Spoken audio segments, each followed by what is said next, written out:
سرکاری یا حکومتی طور پر جو ہدایت دی گئی ہیں ان پر مکمل طور پر عمل ہو رہا ہے اور پابندی کی جا رہی ہے۔ ممبئی پریس میں آپ سبھی کا سواگت ہے۔ میں محمد زید۔ مسجدیں کھلنے کے بعد کچھ دنوں سے ہمیں میلز آ رہے ہیں، کالز آ رہے ہیں یہ سوال کے لیے کہ کیا رول ریگولیشن ہے مسجدوں میں نماز پڑھنے کے لیے، اور ہم اس وقت موجود ہے اہل حدیث جامع مسجد میں، اور ہمارے ساتھ اس وقت ہے اہل حدیث کے امام صاحب مولانا ظہیر الدین۔ آئیے ان سے سوال کرتے ہیں۔ امام صاحب، ممبئی پریس میں آپ کا بہت بہت سواگت ہے۔ شکریہ آپ کا بہت۔ تو لوگوں کا سوال یہ ہے کہ مسجدوں میں نماز پڑھنے کے لیے کیا انتظامات ہیں؟ یہ تو اللہ رب العالمین کا بڑا احسان ہے کہ تقریباً 8 مہینوں کے بعد مسجدیں کھلی ہیں، اور حکومت کے گائیڈ لائنز کے اعتبار سے مسجدوں میں باقاعدہ ہدایت کا اہتمام کیا جا رہا ہے۔ اس کے لیے سب سے پہلے تو ہر ایک مصلی کو پابند بنایا گیا ہے کہ وہ ماسک لگا کر آئے اور اپنے گھر سے وضو بنا کر آئے۔ کیا ماسک لگا کر نماز ہوگی، قبول ہوگی یا نہیں ہوگی؟ دیکھیے، اس سلسلے میں مختلف رائے ہیں۔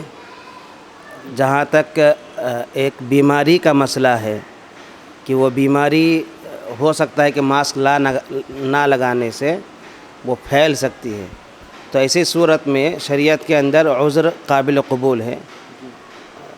یعنی اگر کوئی ماسک لگا کر نماز پڑھتا ہے تو کوئی حرج نہیں ہے۔ کیونکہ ایک عذر ہے اس کے پاس، ہر ایک مصلی کے پاس، ایک مسلمان کے پاس، کہ اگر ماسک نہ لگائے تو وہ بیمار پڑ سکتا ہے۔ جیسا کہ مہاراشٹر سرکار نے کچھ رولز دیے ہیں کہ نماز میں جب جماعت بنتی ہے تو جماعت کے بیچ میں وہ گیپ نہیں ہوتا ہے، تو اس وقت جماعت کے بیچ میں کچھ ڈسٹینس رکھنے کو کہا ہے۔ کیا یہ صحیح ہے یا نماز قبول ہوگی یا نہیں ہوگی؟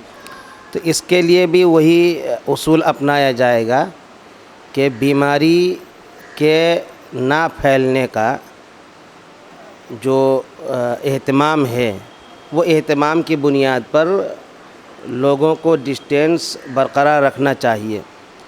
اور اس کے لیے ایک بنیادی حدیث ہے جو صحیح بخاری کی روایت ہے۔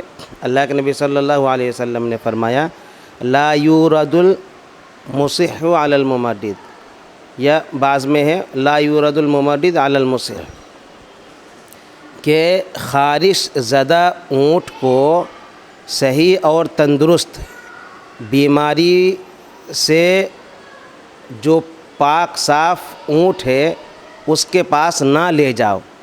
تو یہ تو اونٹوں کے بارے میں کہا گیا ہے، لیکن یہی چیز انسانوں کے بارے میں بھی اپلائی ہوگی، اور یہ کہا جائے گا کہ اگر بیماری کا خطرہ ہو سکتا ہے تو پھر ایسی صورت میں جس چیز کو اپنا کر بیماری نہیں آ سکتی ہے اس چیز کو اپنانا پڑے گا، جو گائیڈ لائنز کے حساب سے کیا جا رہا ہے۔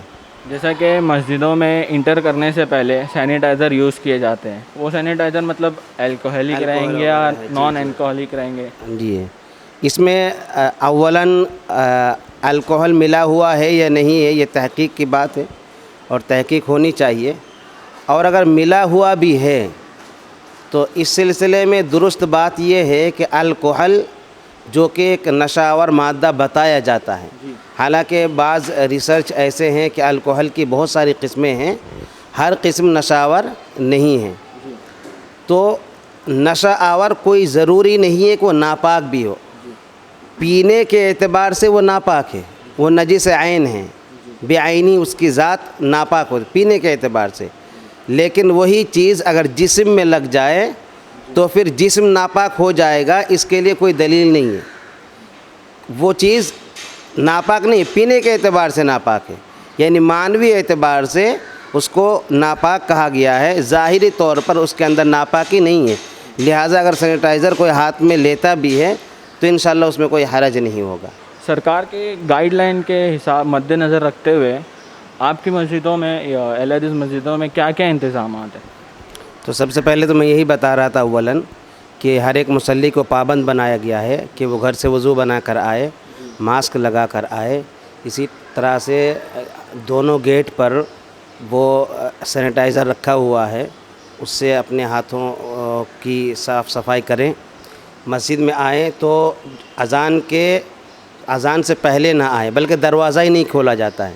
اذان کے بعد دروازہ کھولا جاتا ہے اور اس کے 5 یا 10 منٹ کے بعد بعض نمازوں کے اعتبار سے وہ جماعت کھڑی کر دی جاتی ہے، اور کہا جاتا ہے کہ نماز سے پہلے بھی سنت آپ گھر سے پڑھ کے آئیں، اور نماز کے بعد بھی فوراً آپ یہاں سے جائیں اور گھر میں جا کر سنت پڑھیں. اور گھر میں جا کر سنت پڑھنا یہ بھی افضل ترین بات ہے. اسی طرح سے ڈسٹینس بھی مینٹین کیا جا رہا ہے الحمدللہ. تو سرکاری یا حکومتی طور پر جو ہدایت دی گئی ہیں ان پر مکمل طور پر عمل ہو رہا ہے اور پابندی کی جا رہی ہے. جیسے ابھی مسجدیں بند تھی تو لوگ اپنے گھر پہ نماز پڑھ رہے تھے، اور ابھی مسجدوں میں ڈسٹینس کا خیال رکھتے ہوئے نماز پڑھائی جا رہی ہے. تو کچھ لوگ جو نماز مسجدوں میں نہیں پڑھ پا رہے ہیں تو وہ گھر پہ نماز ادا کریں گے تو؟ ہاں، یہ آپ کا سوال بہت اچھا ہے. ابھی دیکھیے، حکومت کی طرف سے 10 سال سے کم عمر کے بچے، اسی طرح سے 65 سال سے زیادہ عمر کے لوگ مسجد میں نہ آئیں. جن احتیاطی تدابیر کے ساتھ مسجد کے کھلنے کے بعد نمازوں کا اہتمام کیا گیا ہے، اولاً یہ ہے اصولی طور پر قرآن و حدیث کی روشنی میں کہ اذان ہو تو ہر مرد کے لیے مسجد پہنچنا ضروری ہے، الا یہ کہ کسی شخص کو یہ خطرہ لاحق ہو کہ اس کے پاس شاید کی کوئی بیماری ہو سکتی ہے، یا پھر بیماری سے لڑنے کی طاقت اس کے اندر اتنی نہیں ہے کہ مسجد میں آئے تو خدا نخواستہ اس کو بیماری لگ جائے، تو پھر ایسے شخص کو معذور تو سمجھا جا سکتا ہے. لیکن اس کے علاوہ اگر کوئی مسجد کھلنے کے بعد اپنے گھر پہ نماز پڑھتا ہے تو ایسے لوگوں کے لیے مسجد میں آنا ضروری ہے، الا یہ کہ کوئی عذر اس شخص کے پاس موجود ہو. بہت بہت شکریہ ممبئی پریس سے بات کرنے کے لیے. تو یہ تھے اہل حدیث مسجد کے امام صاحب، جن کا کہنا ہے کہ احتیاط برتے اور وضو گھر سے کر کے آئے اور نماز پڑھنے کے لیے اپنی جان نماز لے کے آئے. کیمرہ مین صدام پٹیل کے ساتھ زید انصاری، ممبئی پریس، ممبئی.